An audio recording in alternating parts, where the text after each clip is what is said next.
The Devil in Jalalabad, written by S.M. Barton, narrated by Sara M. Barton. Chapter 1. Don't ever let anyone tell you that paranoia is always a bad thing. Sometimes it's the only thing that stands between you and a certain death, especially if you're a spy.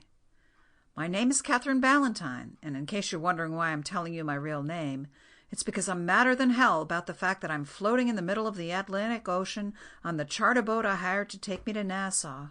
I don't normally tell people my real name, not when I'm on a classified mission. But truth be told, I'm not sure I'm going to survive this sea excursion. I've already been joined by a pair of curious sharks who no doubt caught a whiff of my agua de joya and found it to their liking. At the rate this boat is sinking, I've probably got another hour before the multi-ton fiberglass carcass sinks into the deep water off the coast of Florida. That's why I'm recording this message on my waterproof cell phone. If my body is found, I want people to know what happened to me and why. I looked straight into the camera of my cell phone as I said that. Let those who find my remains alert the media. I did not go down without a fight. Where's the captain, you wonder? Guess what? I'm wondering that myself. It never occurred to me that that bastard would slip off the boat while I was under the influence of an incapacitating agent. As I lay there, sprawled on the cushioned bench, dreamily watching the pretty water all around me, that creep scuttled the boat and took off in a Zodiac inflatable for parts unknown. Obviously someone hired him, someone who knew about my travel plans. But who? I paused to take a breath and collect my thoughts. Gazing down on the rolling waves, I counted 3 fins. Maybe the more important question is why. I'm pretty sure that it's not about the mission I'm on. At least I don't think it is.